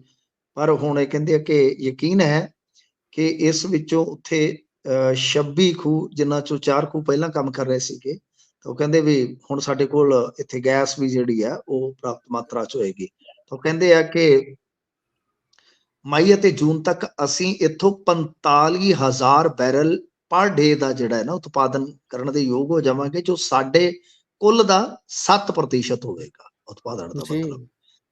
ਕੱਚੇ ਤੇਲ ਦਾ ਉਤਪਾਦਨ ਅਤੇ ਸਾਡੀ ਗੈਸ ਉਤਪਾਦਨ ਦੀ ਜਿਹੜੀ ਉਹ ਕਹਿੰਦੇ ਕਿ ਸ਼ਮਤਾ ਸਮਰੱਥਾ ਜਿਹੜੀ ਹੈ ਉਹ 7% ਤੱਕ ਚਲੇ ਜਾਏਗੀ। ਦੇਖੋ ਠੀਕ ਆ, ਇਹਨਾਂ ਦੀ ਗੱਲ ਦਰੁਸਤ ਆ। ਇਸ ਤਰ੍ਹਾਂ ਦੀਆਂ ਚਲੋ ਜਿੰਨਾ ਵੀ ਕੋਈ ਬਈ ਸਹਾਰਾ ਹੀ ਹੁੰਦਾ, ਕਿਉਂਕਿ ਬਹੁਤ ਵੱਡਾ ਤੁਹਾਡਾ ਇੰਪੋਰਟ ਬਿੱਲ ਹੈ ਨਾ, ਬਹੁਤ ਜੀ, ਵੱਡਾ ਇੰਪੋਰਟ ਬਿੱਲ ਹੈ। ਉਹਦੇ ਵਿੱਚ ਹੁਣ ਐਥਨੋਲ ਤੇ ਆਏ ਨੇ, ਕੁਛ ਚੀਜ਼ਾਂ ਇਹ ਆ ਕਿ ਰਲ ਮਿਲ ਕੇ ਜੇ ਤੁਸੀਂ ਇਸ ਤਰ੍ਹਾਂ ਕਰੋਗੇ ਤਾਂ ਤੁਹਾਡਾ ਉਹ ਜਿਹੜਾ ਬਿੱਲ ਹੈ ਉਹ ਘਟੇਗਾ। ਜਦੋਂ ਤੁਹਾਡਾ ਬਿੱਲ ਘਟੇਗਾ ਤਾਂ ਤੁਹਾਡਾ ਬਜਟ ਹੈ, ਜਿਹੜਾ ਬਜਟ ਦੇ ਵਿੱਚ ਤੁਸੀਂ ਖਰਚਾ ਵਧਾ ਸਕਦੇ ਹੋ ਆਪਦਾ, ਪੂੰਜੀ ਜੀ, ਤੁਹਾਡੇ ਜੀ, ਕੋਲ ਆਪ ਚ ਰਹੇਗੀ। ਸੋ ਇਹ ਤੇ ਹੈ ਕਿ ਭਾਰਤ, ਇਹ ਤਾਂ ਚਾਹੀਦਾ ਹੈ ਭਾਰਤ ਨੂੰ ਕਿ ਬਹੁਤ ਜਲਦੀ ਜਿੰਨੀ ਤੇਲ ਤੋਂ ਨਿਰਭਰਤਾ ਘਟ ਸਕਦੀ ਹੈ ਘਟਾ ਲਵੇ, ਕਿਉਂਕਿ ਉਹ ਹੋਰ ਬਜਟ ਜਿਹੜਾ ਦੂਸਰੇ ਪਾਸੇ ਦੂਸਰੇ ਕੰਮਾਂ 'ਚ ਵਰਤਿਆ ਜਾ ਸਕਦਾ ਹੈ। ਸੋ ਇਹ ਇਹਨਾਂ ਨੇ ਕਿਹਾ। ਬਾਕੀ ਵੈਸੇ ਖੋਜਾਂ ਖਾਜਾਂ ਤੇ ਅੱਗੇ ਵੀ ਇਹਨਾਂ ਨੇ ਕਿਹਾ, ਲੀਥੀਅਮ ਬਾਰੇ ਕਿਹਾ ਸੀਗਾ, ਪਰ ਉਸ ਤੋਂ ਬਾਅਦ ਕੋਈ ਖਬਰ ਆਈ ਨਹੀਂ ਹੈ ਕਿ ਕੀ ਅੱਗੇ ਗੱਲ ਵਧੀ ਹੈ ਕਿ ਨਹੀਂ ਵਧੀ, ਕੋਈ ਕੰਪਨੀਆਂ ਆ ਰਹੀਆਂ ਕਿ ਨਹੀਂ ਆ ਰਹੀਆਂ। ਸੋ ਇਸ ਤਰ੍ਹਾਂ ਹੀ ਆ। ਤਾਂ ਇਹਨਾਂ ਨੇ ਖੁਸ਼ਖਬਰੀ ਜ਼ਰੂਰ ਦਿੱਤੀ ਆ ਕਿ 45,000 ਬੈਰਲ ਪ੍ਰਤੀ ਦਿਨ ਦਾ ਉਤਪਾਦਨ ਕਰਨ ਦੇ ਅਸੀਂ ਯੋਗ ਹੋ ਜਾਵਾਂਗੇ। ਮਤਲਬ ਕਿ 4-5 ਮਹੀਨਿਆਂ ਦੇ ਵਿੱਚ ਇਹ ਸਾਰਾ ਕੁਛ ਜਿਹੜਾ ਹੈ ਉਹ ਹੋ ਜਾਏਗਾ। ਤਾਂ ਪਰ ਵੱਡੀ ਗੱਲ ਇਹੋ ਆ ਕਿ ਇੰਪੋਰਟ ਬਿੱਲ ਫਿਰ ਵੀ ਬਹੁਤ ਵੱਡਾ ਇੰਡੀਆ ਦਾ, ਜਦ ਤੱਕ ਉਹ ਘੱਟ ਨਹੀਂ ਹੁੰਦਾ, ਮਤਲਬ ਕਿ ਲਾ ਲਓ ਕਿ 50% ਤੱਕ ਨਹੀਂ ਆਉਂਦਾ, ਤਦ ਤੱਕ ਬਹੁਤ ਬਹੁਤ ਜ਼ਿਆਦਾ ਪੈਸਾ ਜਾਏਗਾ। ਕਿਉਂਕਿ ਇਹਦੇ 'ਚ ਇੱਕ ਚੀਜ਼ ਹੋਰ ਵੀ ਹੈ ਨਾ ਗੁਰਪ੍ਰੀਤ ਜੀ, ਜੀ, ਕਿ ਮਤਲਬ ਕਿ ਜਿੱਦਾਂ ਹੁਣ ਦੁਨੀਆ ਦੇ ਵਿੱਚ ਕੁਛ ਵੀ ਹੋ ਜਾਂਦਾ ਹੈ, ਕੋਈ ਜੀ, ਜੰਗ ਛਿੜ ਜਾਂਦੀ ਹੈ, ਕੋਈ ਕੁਦਰਤੀ ਆਫਤ ਕੁਛ ਵੀ ਹੈ, ਜਾਂ ਓਪੈਕ ਉਹ ਰਾਏ ਕਰਕੇ ਤੇਲ ਦੀਆਂ ਕੀਮਤਾਂ ਚੱਕ ਦਿੰਦੇ, ਤਾਂ ਉਹਦਾ ਅਸਰ ਜਿਹੜਾ ਹੈ ਨਾ ਉਹ ਇੱਕ ਆਮ ਬੰਦੇ ਤੇ ਪੈ ਜਾਂਦਾ। ਇੰਡੀਆ 'ਚ ਗਰੀਬ ਤੋਂ ਗਰੀਬ ਬੰਦੇ ਤੇ ਅਸਰ ਪੈ ਜਾਂਦਾ ਹੈ। ਇਹ ਜੀ, ਸਮੱਸਿਆ ਵੀ ਰਹਿੰਦੀ ਹੈ ਨਾ। ਕੱਲਾ ਆਪਾਂ ਇਹ ਪੈਸਾ ਧੇਲਾ ਜਿਹੜਾ ਹੈ ਉਹ ਇੱਧਰ ਸਰਕਾਰ ਦੇ ਲਿਹਾਜ਼ ਨਾਲ ਨਹੀਂ ਵੇਖ ਸਕਦੇ, ਬਲਕਿ ਇਹ ਹੈ ਕਿ ਸਰਕਾਰ ਜਿਹੜੀ ਹੈ ਉਹ ਤੇ ਚਲੋ ਠੀਕ ਹੈ, ਉਹਨੇ ਤੇ ਤੇਲ ਖਰੀਦਣਾ, ਬਟ ਹੁੰਦਾ ਕੀ ਹੈ ਕਿ ਜੇ ਉਹ ਤੇਲ ਮਹਿੰਗਾ ਹੈ ਜਾਂ ਕੋਈ ਵੀ ਗੜਬੜੀ ਹੁੰਦੀ ਹੈ ਕਿਤੇ ਵੀ, ਤਾਂ ਫਿਰ ਉਹਦੇ ਵਿੱਚ ਕੀ ਹੈ ਕਿ ਆਮ ਬੰਦਾ ਮੰਜਿਆ ਜਾਂਦਾ ਹੇਠਾਂ, ਸਬਜ਼ੀ ਭਾਜੀ ਸਭ ਕੁਝ ਮਹਿੰਗਾ ਹੋ ਜਾਂਦਾ ਹੈ। ਜੀ। ਸੋ ਇਹ ਤਾਂ ਹੈ। ਸੋ ਦੇਖਦੇ ਹਾਂ ਬਣਦਾ ਕੀ ਹੈ। ਪੁਰੀ ਸਾਹਿਬ ਨੇ ਜਿਹੜਾ ਐਲਾਨ ਕੀਤਾ ਹੈ, ਮੈਨੂੰ ਲੱਗਦਾ ਫਿਰ ਲੋਕ ਸਭਾ ਚੋਣਾਂ ਦੇ ਲਾਗੇ ਜਾਂਦੇ ਜਾਂਦੇ ਕੋਈ ਧਮਾਕਾ ਕਰਨਗੇ ਤੇ ਫਿਰ ਪੂਰਾ ਪ੍ਰਚਾਰ ਹੋਊਗਾ ਇਸ ਚੀਜ਼ ਦਾ ਕਿ ਲਓ ਜੀ ਆਹ ਕਰਤਾ ਜੀ ਇਹ ਕੰਮ। ਤੇ ਅੱਗੇ ਚੱਲਦੇ ਹਾਂ ਆਪਾਂ ਗੱਲ ਕੋਈ ਪਤਾ ਬਿਲ ਨਹੀਂ ਇਹ ਤੇਲ ਵਾਲੇ ਖੂਹੇ ਤੇ ਮੋਦੀ ਸਾਹਿਬ ਨੂੰ ਬਿਠਾ ਦੇਣ ਜਾ ਕੇ ਤੇ ਫੋਟੋ ਫੋਟੋ ਕਰਾਉਣ ਲਈ। ਜੀ, ਜੀ, ਜੀ, ਹੋ ਸਕਦਾ ਹੈ। ਉਹ ਅੱਜ ਕੱਲ੍ਹ ਤਾਂ ਡੁੱਬੀਆਂ ਲਾਉਂਦੇ ਨੇ ਪਾਣੀ ਦੇ ਵਿੱਚ, ਖੂਬ ਤਸਵੀਰਾਂ ਸਾਹਮਣੇ ਆਉਂਦੀਆਂ ਨੇ। ਅੱਗੇ ਚੱਲਦੇ ਹਾਂ, ਆਪਾਂ ਗੱਲ ਕਰੀਏ ਬਿਲਕਿਸ ਬਾਨੋ ਵਾਲੇ ਕੇਸ ਦੀ। ਬਿਲਕਿਸ ਬਾਨੋ ਵਾਲੇ ਕੇਸ ਤੇ ਬਹੁਤ ਸਾਰੇ ਲੋਕ ਆਪਣੀ ਅਲੱਗ-ਅਲੱਗ ਰਾਏ ਰੱਖਦੇ ਨੇ। ਜਿਹੜੀ ਜਾਗਦੀਆਂ ਜ਼ਮੀਰਾਂ ਵਾਲੇ ਨੇ ਉਹ ਤਾਂ ਸ਼ਰਮਸਾਰ ਵੀ ਹੁੰਦੇ ਨੇ ਜਦੋਂ ਵੇਖਦੇ ਨੇ ਕਿ ਕਿਸ ਤਰੀਕੇ ਦੇ ਨਾਲ ਜੇਲ੍ਹ ਤੋਂ ਬਾਹਰ ਆਉਂਦੇ ਵਿਅਕਤੀਆਂ ਦੇ ਹਾਰ ਪਾਏ ਜਾਂਦੇ ਨੇ। ਉਹਨਾਂ ਦੇ ਜਿਹੜਾ ਭੂਤਕਾਲ ਹੈ ਉਹਨੂੰ ਨਹੀਂ ਦੇਖਿਆ ਜਾਂਦਾ ਕਿ ਕੀ ਕੁਝ ਉਹਨਾਂ ਨੇ ਪਿੱਛੇ ਪੁਰਾਣੇ ਸਮੇਂ ਦੇ ਵਿੱਚ ਕੀਤਾ ਹੋਇਆ, ਪਹਿਲੇ ਸਮੇਂ ਦੇ ਵਿੱਚ। ਪਰ ਬਿਲਕਿਸ ਬਾਨੋ ਵਾਲੇ ਮਾਮਲੇ ਦੇ ਵਿੱਚ ਹੁਣ ਅਦਾਲਤ ਨੇ ਜੋ ਕੁਝ ਆਖਿਆ, ਜਰਾ ਉਹਦੇ ਤੇ ਚਾਨਣਾ ਪਾਇਓ ਜੀ, ਕੀ ਕੁਝ ਨਵਾਂ ਹੋਇਆ? ਦੇਖੋ, ਗੱਲ ਇਹ ਆ ਕਿ ਅਸਲ ਦੇ ਵਿੱਚ ਜਿਹੜਾ ਹੁਣ ਮਾਮਲਾ ਅੱਜ ਵਾਪਰਿਆ, ਸੁਪਰੀਮ ਕੋਰਟ ਨੇ ਹੀ ਪਹਿਲਾਂ ਫੈਸਲਾ ਕੀਤਾ ਸੀਗਾ। ਸੁਪਰੀਮ ਜੀ, ਕੋਰਟ ਨੇ ਹੀ ਕਿਹਾ ਸੀਗਾ ਕਿ ਇਹ ਜਿਹੜਾ ਇੱਕ ਬੰਦਾ ਸੀਗਾ ਰਾਧੇ ਸ਼ਾਮ, ਉਹ ਜੀ, ਆਇਆ ਸੀ ਸੁਪਰੀਮ ਕੋਰਟ ਦੇ ਵਿੱਚ ਤਾਂ ਉਦੋਂ ਆਰਡਰ ਕੀਤਾ ਸੀ ਸੁਪਰੀਮ ਕੋਰਟ ਨੇ ਕਿ ਇਹਦੀ ਜਿਹੜੀ ਪ੍ਰੀ ਮੈਚੁਰ ਰਿਹਾਈ ਆ ਉਹਦੇ ਤੇ ਵਿਚਾਰ ਕੀਤਾ ਜਾਵੇ। ਤਾਂ ਜੀ ਅੰਨਾ ਕੀ ਭਾਲੇ ਦੋ ਅੱਖਾਂ, ਗੁਜਰਾਤ ਲੌਬੀ ਨੂੰ ਕੀ ਚਾਹੀਦਾ ਸੀ, ਉਹਨਾਂ ਨੇ ਚੱਕਤਾ ਕੰਮ ਇਲੈਕਸ਼ਨ ਤੋਂ ਪਹਿਲਾਂ। ਜੀ ਜੀ ਹੁਣ ਉਸੇ ਹੀ ਫੈਸਲੇ ਨੂੰ ਸੁਪਰੀਮ ਕੋਰਟ ਨੇ ਨਿਰਾਰਥਕ ਦੱਸਿਆ ਤੇ ਇਹਦੇ ਵਿੱਚ ਉਹਨਾਂ ਨੇ ਇੱਕ ਚੀਜ਼ ਕਹਿ ਲਓ ਕਿ ਖਾਸ ਤੌਰ ਤੇ ਮੈਂਸ਼ਨ ਕੀਤੀ ਆ ਕਿ ਇਸ ਬੰਦੇ ਨੇ ਫਰਾਡ ਕੀਤਾ ਕੋਰਟ ਦੇ ਨਾਲ। ਜੀ ਮਤਲਬ ਕਿ ਇਸਨੇ ਇਹ ਚੀਜ਼ ਤੇ ਦੱਸਿਓ ਹੀ ਨਹੀਂ ਕਿ ਤੁਹਾਨੂੰ ਵੀ ਮਹਾਰਾਸ਼ਟਰ ਚ ਜਾਣ ਵਾਸਤੇ ਕਿਹਾ ਗਿਆ ਸੀਗਾ। ਮਤਲਬ ਕਿ ਹਾਈ ਕੋਰਟ ਨੇ ਮਹਾਰਾਸ਼ਟਰ ਚ ਜਾਣ ਵਾਸਤੇ ਕਿਹਾ ਸੀਗਾ, ਨਾਲ ਤੁਸੀਂ ਮਹਾਰਾਸ਼ਟਰ ਸਰਕਾਰ ਦੇ ਕੋਲ ਜਾ ਕੇ ਤੇ ਐਪਲੀਕੇਸ਼ਨ ਫਾਈਲ ਕਰਨੀ ਸੀ, ਤੁਸੀਂ ਆ ਕੇ ਸੁਪਰੀਮ ਕੋਰਟ ਦੇ ਵਿੱਚ ਤੇ ਸਾਰੀਆਂ ਗੱਲਾਂ ਜਿਹੜੀਆਂ ਦੱਸ ਦਿੱਤੀਆਂ ਤੇ ਉੱਥੇ ਜੋ ਦੱਸਣਾ ਸੀਗਾ ਉਹ ਤੁਸੀਂ ਦੱਸਿਆ ਨਾ। ਮਤਲਬ ਕਿ ਕੋਰਟ ਨੇ ਇਸ ਨੂੰ ਫਰਾਡ ਕਰਾਰ ਦਿੱਤਾ ਹੈ, ਸਭ ਤੋਂ ਵੱਡੀ ਗੱਲ ਹੈ। ਜੀ ਮਸਲਾ ਫਿਰ ਉੱਥੇ ਦਾ ਉੱਥੇ ਇੱਕ ਤੁਹਾਨੂੰ ਮੈਂ ਇਹਦੇ ਚ ਟੈਕਨੀਕਲ ਪੁਆਇੰਟ ਦੱਸ ਦਿੰਨਾ ਕਿ ਜੀ ਸੁਪਰੀਮ ਕੋਰਟ ਨੇ ਕਿਤੇ ਵੀ ਇਹ ਨਹੀਂ ਕਿਹਾ ਕਿ ਬਈ ਇਹਨਾਂ ਦੀ ਰਿਹਾਈ ਨਹੀਂ ਹੋ ਸਕਦੀ। ਪ੍ਰੀ ਮੈਚੁਰ ਜੀ ਰਿਹਾਈ ਮੈਂ ਹਮੇਸ਼ਾ ਕਹਿੰਦਾ, ਇਸ ਗੱਲ ਤੇ ਕਾਫੀ ਆਰਗੂਮੈਂਟ ਅੱਗੇ ਵੀ ਅਸੀਂ ਪੰਜਾਬੀ ਰੇਡੀਓ ਯੂਐਸ ਤੇ ਕੀਤੇ ਆ ਕਿ ਉਮਰ ਕੈਦ ਦਾ ਮਤਲਬ ਉਮਰ ਕੈਦ ਹੋ ਗਿਆ, ਪਰ ਸਰਕਾਰ ਚਾਵੇ ਤਾਂ ਇੱਥੇ ਇਹਨਾਂ ਨੇ ਆ ਜਿਹੜਾ ਹੁੰਦਾ ਸੀਗਾ ਇੱਥੇ ਬੜੀਆਂ ਇੰਟਰਵਿਊਆਂ ਦਿੰਦਾ ਰਿਹਾ, ਬਾਅਦ ਦੇ ਵਿੱਚ ਉਹ ਮਰ ਗਿਆ ਸੀਗਾ ਪਿੰਕੀ ਜੀ 6.5 ਸਾਲ ਬਾਅਦ ਹੀ ਛੱਡਤਾ ਸੀ ਸਰਕਾਰ ਨੇ, ਉਹਨੂੰ ਵੀ ਉਮਰ ਕੈਦ ਹੋਈ ਸੀ। ਮਤਲਬ ਕਿ ਉਮਰ ਕੈਦ ਦੇ ਵਿੱਚ ਸਰਕਾਰਾਂ ਦੇ ਹੱਥ ਬਹੁਤ, ਅਦਾਲਤਾਂ ਨੇ ਸੁਣਾ ਦਿੱਤੀ ਸਜ਼ਾ ਤੇ ਉਸ ਤੋਂ ਬਾਅਦ ਅਧਿਕਾਰ ਖੇਤਰ ਹੁੰਦਾ ਸਟੇਟ ਦਾ, ਉਹ ਚਾਹੇ ਕਿਸੇ ਕੈਦੀ ਨੂੰ ਰਿਹਾ ਕਰ ਸਕਦੀ ਹੈ, ਪ੍ਰੀ ਮੈਚੁਰ ਰਿਹਾਈ ਜਿਸ ਨੂੰ ਆਪਾਂ ਕਹਿੰਦੇ ਆ। ਤਾਂ ਮਤਲਬ ਕਿ ਇਹਨਾਂ ਦੇ ਕੋਲ, ਇਹ ਦੋਸ਼ੀਆਂ ਦੇ ਕੋਲ ਇਹ ਹਾਲੇ ਵੀ ਆਪਸ਼ਨ ਰਹੇਗਾ, ਜਾਂ ਤੇ ਸੁਪਰੀਮ ਕੋਰਟ ਦੇ ਇਸ ਫੈਸਲੇ ਨੂੰ ਵੀ ਚੈਲੰਜ ਕਰ ਸਕਦੇ ਆ, ਜਾਂ ਇਹ ਵਾਪਸ ਮਹਾਰਾਸ਼ਟਰ ਸਰਕਾਰ ਕੋਲ ਜਾਂਦੇ ਆ। ਤਾਂ ਮਹਾਰਾਸ਼ਟਰ ਚ ਸਰਕਾਰ ਕਿਹਦੇ ਕੋਲ, ਕਿਹਦੀ ਹੈ, ਜੀ ਤੁਹਾਨੂੰ ਪਤਾ ਹੀ ਹੈ, ਭਾਜਪਾ ਦੀ। ਤਾਂ ਮਤਲਬ ਕਿ ਜੀ ਆਪਸ਼ਨ ਉੱਥੇ ਵੀ ਖੁੱਲੇ ਨੇ ਇਹਨਾਂ ਦੇ ਕੋਲ, ਜਿੰਨੀ ਕੁ ਮੈਨੂੰ ਸਮਝ ਲੱਗੀ ਹੈ ਤਕਨੀਕੀ ਤੌਰ ਤੇ, ਕਿਉਂਕਿ ਤਕਨੀਕੀ ਤੌਰ ਤੇ ਜਦੋਂ ਤੱਕ ਤੁਸੀਂ ਨੁਕਤੇ ਨੂੰ ਨਹੀਂ ਫੜੋਗੇ ਤਾਂ ਗੱਲ ਨਹੀਂ ਬਣਦੀ, ਪਰ ਉਹ ਗੱਲ ਬਾਅਦ ਚ ਚੱਲੂਗੀ। ਤੇ ਮੈਨੂੰ ਨਹੀਂ ਲੱਗਦਾ ਕਿ ਮਹਾਰਾਸ਼ਟਰ ਸਰਕਾਰ ਇੰਨੀ ਕਾਹਲੀ ਦੇ ਵਿੱਚ ਕੋਈ ਕਦਮ ਚੁੱਕ ਲੈਗੀ, ਕਿਉਂਕਿ ਥੂ ਅੱਜ ਬਹੁਤ ਜ਼ਿਆਦਾ ਹੋਈ ਹੈ ਇਹਨਾਂ ਦੇ। ਪਰ ਦੂਸਰੇ ਪਾਸੇ ਜਿਹੜਾ ਮਸਲਾ ਹੈ ਨਾ, ਬਿਲਕਿਸ ਬਾਨੋ ਨੇ ਲੜਾਈ ਵੇਖੋ ਤੁਸੀਂ ਕਦੋਂ ਤੋਂ ਲੜਨੀ ਸ਼ੁਰੂ ਕੀਤੀ ਹੈ, 2002 ਤੋਂ ਲੜ ਰਹੀ ਹੈ, ਤਾਂ ਅੱਜ ਵੀ ਉਹਨੂੰ ਲੜਾਈ ਲੜਨੀ ਪਈ ਆ, ਅੱਜ ਵੀ ਨਿਆਂ ਹੋਣ ਤੋਂ ਬਾਅਦ ਵੀ। ਤਾਂ ਇੱਕ ਵਾਰੀ ਹੁਣ ਸੁਪਰੀਮ ਕੋਰਟ ਨੇ ਸਾਫ਼ ਕਰ ਦਿੱਤਾ ਹੈ ਕਿ ਇਹਨਾਂ ਦੀ ਜਿਹੜੀ ਪ੍ਰੀ ਮੈਚੁਰ ਰਿਹਾਈ ਸੀਗੀ ਉਹ ਇੱਕ ਤਰ੍ਹਾਂ ਨਾਲ ਕਹਿ ਲਓ ਫਰਾਡ ਹੈ, ਪਰ ਫਰਾਡ ਦੇ ਵਿੱਚ ਸਰਕਾਰ ਵੀ ਤੇ ਉੱਥੇ ਸ਼ਾਮਲ ਹੈ ਨਾ, ਗੁਜਰਾਤ ਸਰਕਾਰ ਨੇ ਵੀ ਤੇ ਪੂਰੀ ਮਤਲਬ ਕਿ ਸਾਰੀਆਂ ਚੀਜ਼ਾਂ ਨੂੰ ਦਰਕਨਾਰ ਕਰਕੇ, ਨਿਯਮ ਕਾਇਦੇ ਸਭ ਕੁਝ ਜਿਹੜੇ ਸੀ ਉਹ ਛਿੱਕੇ ਤੇ ਟੰਗ ਕੇ ਅੱਧ ਅਧੂਰੀਆਂ ਗੱਲਾਂ ਤੇ ਉਹਨਾਂ ਨੇ ਰਿਹਾਈ ਬਣਾ ਦਿੱਤੀ। ਤਾਂ ਹੁਣ ਦੂਜੀ ਚੀਜ਼ ਇਹ ਆ ਕਿ ਜਿਹੜੀ ਵੇਖਣ ਵਾਲੀ ਹੋਏਗੀ ਕਿ ਹੁਣ ਗੁਜਰਾਤ ਸਰਕਾਰ ਇਹਦੇ ਤੇ ਕੀ ਪ੍ਰਤੀਕਰਮ ਦਿੰਦੀ ਹੈ, ਕਿਉਂਕਿ ਸੁਪਰੀਮ ਕੋਰਟ ਦੀ ਤੇ ਸਾਰੀ ਆ ਗਈ ਜਜਮੈਂਟ ਸਾਹਮਣੇ ਆ ਗਈ, 200 ਕੁਝ ਪੰਨਿਆਂ ਦੀ ਆ ਉਹ, ਉਹਦੇ ਚ ਤਾਂ ਬਹੁਤ ਕੁਝ ਲਿਖਿਆ ਹੋਏਗਾ। ਤਾਂ ਗੁਜਰਾਤ ਸਰਕਾਰ ਕੀ ਕਹੇਗੀ ਇਹਦੇ ਤੇ ਇਹ ਮਾਮਲਾ ਜਿਹੜਾ ਬਸ ਇਸੇ ਬੁਨਿਆਦ ਤੇ ਟਿਕਿਆ ਸੀਗਾ ਕਿ ਜਿਹੜੀ ਮੈਂ ਤੁਹਾਨੂੰ ਦੱਸ ਦੇਣਾ ਕਿ ਜਿਹੜੀ ਇਹਨਾਂ ਦੀ ਹਾਰ ਹੋਈ ਹੈ ਦੋਸ਼ੀਆਂ ਦੀ, ਇਹਨਾਂ ਨੂੰ ਸਰੈਂਡਰ ਕਰਨ ਵਾਸਤੇ ਕਹਿਤਾ, ਮੈਨੂੰ ਲੱਗਦਾ ਹਫ਼ਤੇ ਦੇ ਅੰਦਰ ਅੰਦਰ, ਕਿ ਭਾਈ ਮਸਲਾ ਇਹੀ ਹੈ ਕਿ ਜਿਹੜੇ ਟ੍ਰਾਇਲ ਕੋਰਟ ਨੇ ਤੁਹਾਨੂੰ ਸਜ਼ਾ ਸੁਣਾਈ ਹੈ ਜਾਂ ਕਿਸੇ ਵੀ ਬੰਦੇ ਨੂੰ ਸਜ਼ਾ ਸੁਣਾਈ ਆ, ਉਹ ਉਸੇ ਸੂਬੇ ਦਾ ਅਧਿਕਾਰ ਖੇਤਰ ਬਣਦਾ ਹੈ ਕਿ ਉਹ ਰਿਮਿਸ਼ਨ ਪਾਲਿਸੀ ਆਪਣੀ, ਜਿਹੜੀ ਉਹਨਾਂ ਦੀ ਸੂਬੇ ਦੀ ਰਿਮਿਸ਼ਨ ਪਾਲਿਸੀ ਕਹਿੰਦੇ ਨੇ, ਕਿ ਉਹਦੇ ਤਹਿਤ ਪ੍ਰੀ ਮੈਚੁਰ ਰਿਹਾਈ ਦੇਣੀ ਹੈ ਜਾਂ ਨਹੀਂ ਦੇਣੀ ਫੈਸਲਾ ਕਰੇ। ਮਤਲਬ ਇਹ ਮਾਮਲਾ ਗੁਜਰਾਤ ਦਾ ਸੀਗਾ, ਸਭ ਨੂੰ ਪਤਾ ਹੀ ਆ, ਪਰ ਇਹ ਕੇਸ ਟ੍ਰਾਂਸਫਰ ਹੋ ਗਿਆ ਸੀਗਾ ਮਹਾਰਾਸ਼ਟਰ ਦੇ ਵਿੱਚ। ਮਹਾਰਾਸ਼ਟਰ ਦੇ ਵਿੱਚ ਉਹਨੇ ਜਾ ਕੇ ਅਰਜ਼ੀ ਲਾਉਣੀ ਸੀਗੀ, ਪਰ ਇੱਥੇ ਫੈਸਲਾ ਉਲਟ ਹੋਇਆ, ਸੁਪਰੀਮ ਕੋਰਟ ਚੋਂ ਫਰਾਡ ਕਰਕੇ ਉਸਨੇ ਗਾਈਡਲਾਈਨ ਲੈ ਕੇ, ਨਿਰਦੇਸ਼ ਲੈ ਕੇ, ਤੇ ਜਿਹੜਾ ਸਾਰਾ ਰਿਮਿਸ਼ਨ ਵਾਲਾ ਕੰਮ ਸੀ ਉਹ ਗੁਜਰਾਤ ਸਰਕਾਰ ਤੋਂ ਕਰਾ ਲਿਆ। ਮਤਲਬ ਕਿ ਤਕਨੀਕੀ ਤੌਰ ਤੇ ਆ ਮਾਮਲਾ ਹੈ ਜੀ। ਪਰ ਮੈਟੂ ਜੀ ਇੱਥੇ ਇੱਕ ਸਵਾਲ ਜ਼ਹਿਨ ਦੇ ਵਿੱਚ ਆਉਂਦਾ, ਜੇਕਰ ਅਦਾਲਤ ਖੁਦ ਕਹਿ ਰਹੀ ਹੈ, ਉੱਚ ਅਦਾਲਤ ਜੇਕਰ ਇਹ ਖੁਦ ਆਖ ਰਹੀ ਹੈ ਕਿ ਇਹਨਾਂ ਨੇ ਫਰਾਡ ਕੀਤਾ, ਤਾਂ ਫਿਰ ਕੋਈ ਫਰਾਡ ਦਾ ਮਾਮਲਾ ਹੁਣ ਧਾਰਾ ਕੋਈ ਜੋੜੀ ਜਾਊਗੀ ਇਹਨਾਂ ਦੇ ਕੇਸ? ਸਭ ਤੋਂ ਪਹਿਲਾਂ ਤਾਂ ਹੋ ਸਕਦਾ ਕੋਈ ਉਸ ਦੋਸ਼ੀ ਤੇ ਹੀ ਕਾਰਵਾਈ ਹੋਵੇ, ਜੇ ਉਹਨੇ ਫਰਾਡ ਕੀਤਾ ਤੇ ਉਹਦੀ ਤਾਂ ਰਿਹਾਈ ਗਾਂ ਬਣਦੀ ਨਹੀਂ। ਜਿਸ ਬੰਦੇ ਦੀ ਜਿਸ ਬੰਦੇ ਦੀ ਟਿਕਟ ਤੇ ਲਿਖਿਆ ਜਾਵੇ ਜਾਂ ਜਿਸ ਬੰਦੇ ਦੀ ਮਤਲਬ ਕਿ ਜੋ ਵੀ ਉਹਦੀ ਹੈਗੀ ਆ ਸਜ਼ਾ, ਉਹਦੇ ਵਿੱਚ ਜੀ ਉਹਦੇ ਰਿਕਾਰਡ ਤੇ ਇਹ ਚੜ ਗਿਆ ਕਿ ਸੁਪਰੀਮ ਕੋਰਟ ਨੇ ਮੰਨਿਆ ਕਿ ਇਸ ਬੰਦੇ ਨੇ ਫਰਾਡ ਕੀਤਾ, ਤੇ ਉਹਦੀ ਤੇ ਰਿਹਾਈਗਾ ਬਣਦੀ ਨਹੀਂ ਕਿਸੇ ਤਰੀਕੇ ਨਾਲ ਵੀ। ਜੀ ਜੀ ਉਹਨੂੰ ਤੇ ਪੈਰੋਲ ਵੀ ਉਹਦੀ ਤਾਂ ਬੰਦ ਹੋਣੀ ਚਾਹੀਦੀ ਕਾਇਦੇ ਦੇ ਮੁਤਾਬਕ, ਕਿਉਂਕਿ ਜੀ ਉਸ ਬੰਦੇ ਨੇ ਫਰਾਡ ਕੀਤਾ ਹੈ ਦੌਰਾਨੇ ਜੀ ਹਿਰਾਸਤ। ਸੋ ਇਸ ਜੀ ਕਰਕੇ ਇਹ ਚੀਜ਼ ਜਿਹੜੀ ਆ ਉਹ ਵੇਖਣ ਵਾਲੀ ਆ। ਤੇ ਦੂਜੀ ਗੱਲ ਹੈ ਕਿ ਸੁਪਰੀਮ ਕੋਰਟ ਨੂੰ ਬਿਲਕੁਲ ਇਹ ਚਾਹੀਦਾ ਸੀਗਾ ਕਿ ਉਹ ਤੁਰੰਤ ਹੁਕਮ ਦਿੰਦੇ ਕਿ ਜੇ ਉਹ ਮੰਨਦੇ ਆ ਫਰਾਡ ਹੈ, ਇਹਦੀ ਜਾਂਚ ਪੜਤਾਲ ਕਰਕੇ ਸੰਬੰਧਤ ਜਿੰਨੇ ਵੀ ਹੈਗੇ, ਚਾਹੇ ਕੋਈ ਅਧਿਕਾਰੀ ਹੈ ਚਾਹੇ ਇਹ ਬੰਦਾ ਹੈ, ਇਹਦੇ ਤੇ ਇੱਕ ਪ੍ਰੋਪਰ FIR ਦਰਜ ਕਰਦੇ।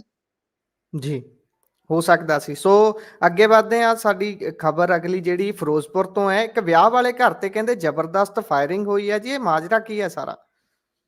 ਦੇਖੋ ਇੱਥੇ ਜਿਹੜੀ ਫਾਇਰਿੰਗ ਹੋਈ ਆ ਜ਼ੀਰੇ ਦੇ ਵਿੱਚ ਹੋਈ ਆ, ਤੇ ਦੱਸਦੇ ਆ ਕਿ ਤਕਰੀਬਨ 100-200 ਗੋਲੀ ਚੱਲੀ ਆ। ਹੁਣ ਐਗਜ਼ੈਕਟ ਕਿੰਨੀ ਹੈ ਪਤਾ ਨਹੀਂ ਆ, ਪਰ ਇੰਨੀ ਫਾਇਰਿੰਗ ਜੀ ਅਸਲ ਦੇ ਵਿੱਚ ਇਹ ਮਾਮਲਾ ਵੀ ਜੁੜਿਆ ਹੈ ਨਸ਼ੇ ਪੱਤੇ ਦੇ ਨਾਲ ਹੀ। ਦੱਸਦੇ ਆ ਕਿ ਕੁਝ ਬੰਦੇ ਕੰਮ ਕਰਦੇ ਸਨ, ਤੇ ਉਹ ਜੀ ਕੋਈ ਕਾਉਂਸਲਰ ਬੀਬੀ ਆ, ਉਹਨੇ ਜਾ ਕੇ ਕੁਝ ਕੁੱਤ ਕੀਤੀ ਜਾਂ ਰੌਲਾ ਪਾਇਆ ਹੋਏਗਾ। ਅੱਜ ਕੱਲ ਵੀਡੀਓ ਵਾਡੀਓ ਤੁਹਾਨੂੰ ਪਤਾ ਹੀ ਆ, ਉਹ ਵੀਡੀਓ ਜੀ ਜੀ ਵਾਡੀਓ ਬਣਦੀਆਂ ਨੇ, ਤੇ ਉਹ ਕਿਸੇ ਨੇ ਯਾਨੀ ਇਦਾਂ ਰੌਲਾ ਪਾਇਆ ਸੀ। ਕਾਉਂਸਲਰ ਬੀਬੀ ਸੀਗੀ, ਤੇ ਉਹਨਾਂ ਦੇ ਘਰ ਵਿਆਹ ਸੀ, ਤੇ ਦੱਸਦੇ ਆ ਕਿ ਉਧਰੋਂ ਫਿਰ ਜਿਹੜੇ ਉਹ ਬੰਦੇ ਲਾਗੜਾਟ ਵਾਲੇ ਸੀ, ਉਹਨਾਂ ਨੇ ਆ ਕੇ ਦੈਨਿਕ ਭਾਸਕਰ ਨੇ ਤੇ 200 ਫਾਇਰ ਆਖਿਆ ਕਿ 200 ਫਾਇਰ ਕੀਤਾ ਗਿਆ। ਹਿਸਾਬ ਲਾ ਲਓ ਕਿੰਨਾ ਅਸਲਾ ਹੋਏਗਾ। ਤੇ ਉਹ ਜਦੋਂ ਸਾਰਾ ਕੁਝ ਵਾਪਰਦਾ ਹੈ, ਉਸ ਵੇਲੇ ਇਹਨਾਂ ਦੇ ਘਰੇ ਸ਼ਾਦੀ ਸੀ, ਪ੍ਰਾਹੁਣੇ ਆਏ ਸਨ, ਤੇ ਇੱਕ ਜੀ ਜਨਾਨੀ ਦੇ 2 ਗੋਲੀਆਂ ਲੱਗ ਵੀ ਗਈਆਂ। ਆਹੀ ਹੈ ਕਿ ਹੁਣ ਦੇਖੋ ਲੋਕ ਚਲੋ ਤਪੇ ਹੋਏ ਬੋਲਦੇ ਆ, ਪਰ ਇੱਕ ਗੱਲ ਆ ਗੁਰਪ੍ਰੀਤ ਜੀ, ਇੱਥੇ ਬੋਲਣ ਦੀ, ਆਪਦੇ ਭਰਾ ਨੂੰ ਵੀ ਕਹਿਣ ਦੀ ਕੋਈ ਵਾਹ ਨਹੀਂ ਹੈਗੀ। ਇਹਨਾਂ ਦਾ ਤਾਂ ਕੰਮ ਹੀ ਇਹੋ ਜਿਹਾ ਹੋ ਗਿਆ, ਕਿਸੇ ਨੂੰ ਕੁਝ ਵੀ ਕਹਿਣ ਦੀ ਵਾਹ ਨਹੀਂ ਹੈਗੀ। ਅਸੀਂ ਤਾਂ ਬੜਾ ਪਿੱਟਦੇ ਆ। ਅੱਗੇ ਆ ਕਮੇਟੀਆਂ ਵਾਲੇ ਮਾਮਲੇ 'ਚ ਵੀ ਮੇਰਾ ਇਹੋ ਹੀ ਕਹਿਣਾ ਸੀਗਾ ਕਿ ਤੁਹਾਡੇ ਸਾਹਮਣੇ ਹੀ ਆ ਕਿੰਨੀਆਂ ਦੁਸ਼ਮਣੀਆਂ ਪਈਆਂ, ਕਿੰਨੀਆਂ ਥਾਵਾਂ ਤੇ ਕੀ ਹੋਇਆ, ਪਰਚੇ ਹੋਏ। ਜੀ ਜੀ ਮਤਲਬ ਕਿ ਲੋਕ ਜਿਹੜੇ ਆ ਚਲੋ ਤਪੇ ਬੋਲਦੇ ਆ, ਬੋਲਣਾ ਹੱਕ ਵੀ ਉਹਨਾਂ ਦਾ, ਪਰ ਬਾਅਦ ਦੇ ਵਿੱਚ ਹੁੰਦਾ ਕੀ ਆ ਕਿ ਸਰਕਾਰ ਸਰਕੂਰ ਤੇ ਕੋਈ ਸਾਰ ਨਹੀਂ ਲੈਂਦੀ। ਉਹ ਸਿੱਧਾ ਜਿਹੜਾ ਫਰਾ ਕੇ ਤੇ ਆਹ ਕੰਮ ਕਰਦੇ ਆ, ਕਿਸੇ ਦੀਆਂ ਲੱਤਾਂ ਤੋੜ ਦਿੱਤੀਆਂ, ਫਾਇਰਿੰਗ ਕੀਤੀ।